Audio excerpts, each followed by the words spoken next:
Halo Dunsana, Assalamualaikum. Mumpung hari libur, Ambo ajak Dunsana untuk makan di rumah makan Pauah Piaman.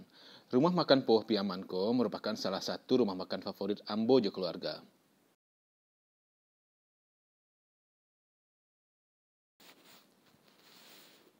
Nah, iko menu andalannya Dunsana, gulai ikan, pange masin kepala ikan,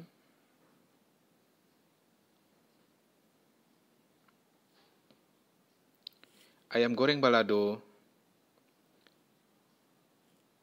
dan sambal ladonya ko sebenarnya santiang ko Dunsana. Iko ko wajib Dunsana ambil kalau makan.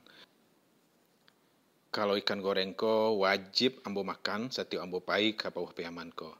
Dan iko adalah daging gulai.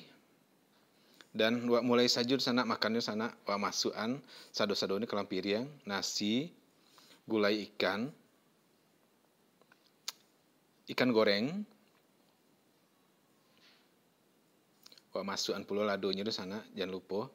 Kemudian wak ambil sayurannya, wak tambahan sambal ladonya, bunci habuihnya,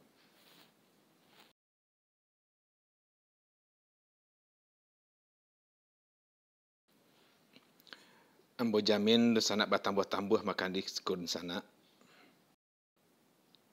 Kalau untuk minumannya, paling favorit bagi ambo adalah kelapa jeruknya di sana. Iko luar biasa segar.